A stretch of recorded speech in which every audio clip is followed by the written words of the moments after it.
Kuyintokozo ukukhuluma nawe. uNkulunkulu akakulonde, uNkulunkulu akubusise. Engathi uNkulunkulu angalwe akwezonke izimpi obhekene nazo. Bonke nje abakufisela ukubi nabagadlayo ngemithi. Nabakuhlela nje ukube empilweni. Phindisela uNkulunkulu ibe nkulu ukubona.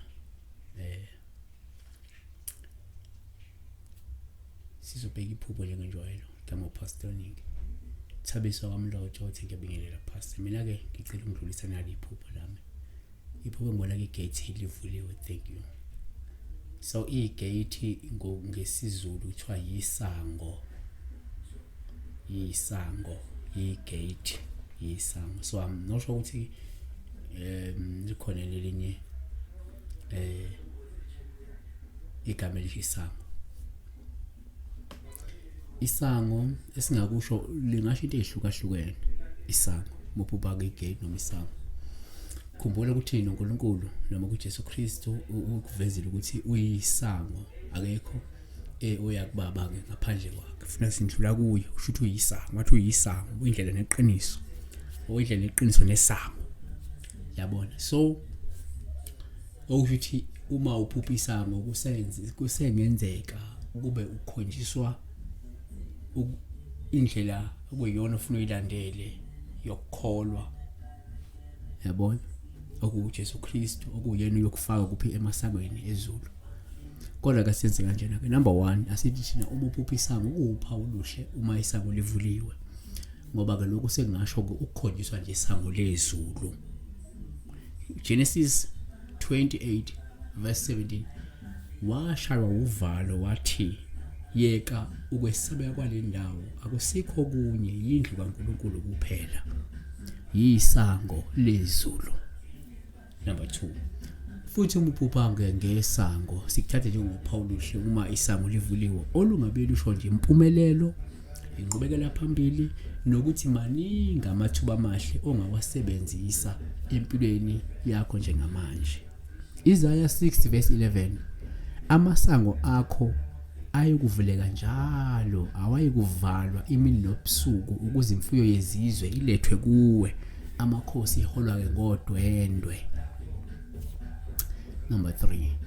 Umuphupha isango sizophila sithale njengophawu oluhle. Kwesinye isikhathi uma isango livaliwe ke futhi ungaphakathi, lo phawu lolu elungasho ukuphepha nokuvikeleka nokubiyelwa amandla kaNkulunkulu. Amahubo 147 verse 13. Ngokuba uyiqinisile imigomo yamasango akho. Empeleni ngokuba uyiqinisile imigomo yamasango akho, imigoqo yamasango akho, ubusisile amadodana akho phakathi kwakho. Khulwa ngala ngoNkulunkulu. Number 4. Futhi ukuphupha ngesango sithatha njengophawu olubi kwesinye isikhathi uma isango livaliwe. Ngoba sekungabuye kuchazela ukuthi kungenzeka mhlawumbe ithuba olifisayo njengamanje alikho. Kodwa kumele ungalahli ithemba. Noma ngenzeka awunaka amathuba okuphumelela njengamanje, kodwa kungalahli ithemba.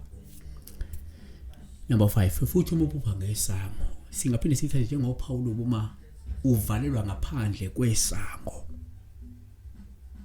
Lokho kusho ukungamukeleki embusweni kaNkulunkulu ngenxa yokuthi usengakalahli izindlela zakho ezimbi. Second izikronike izikronike zesibili chapter 23 verse 19. Wamisa abalindisango bendlu kaJehova kuba ke kungangeni umuntu ongcolile nangayiphi indlela. Yabo. Number 6. Futhi umuphupha ngesango sikuthathe njengophawu uma uvalelwa ngaphandle kwesango. Lungasho ukuthi lo muntu okuvalela isango ngenzeka kafuni futhi akayimisela ukukwamukela empilweni yakhe. 7. Futhi umuphupha ngesango kuwuphawu uma isango lephukile, lusho ukuthi awukavikeleki noma akawuphephile futhi kunentuba enkulu yezitha noma ke yokuthi uSathane angene uma efuna ukuhlasela. Hosea 11 verse 6. Inkemba iyakuzungeza imizi yabo futhi iyodiliza imigoqo yesango labo uthi baqeda ngenxa yezeluleko zabo. Number 8, futhi uma uphupha ngesango singathi thina kuwuphawu lokuma isango lephukile.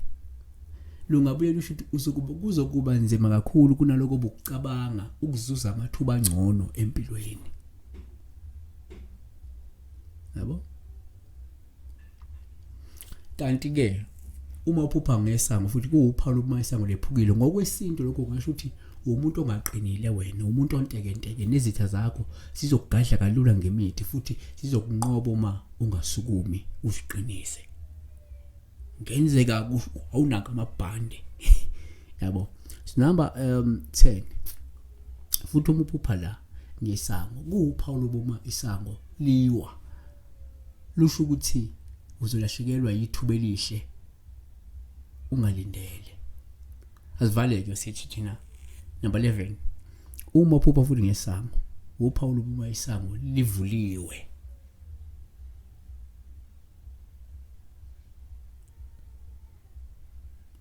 Amen. Uphawu luhle ngithi mina kuwe. Number 11, uphupha ngesango uphawu luhle uma isango livuliwe. Lusho ukuthi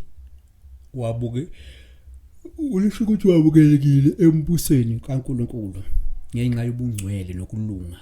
Isambulo 22 verse 14, babusisiwe abahlanzisa ingubo zabo ukuze babe negunya emthini wokuphila bangene emzini ngamasango. Siyabonga.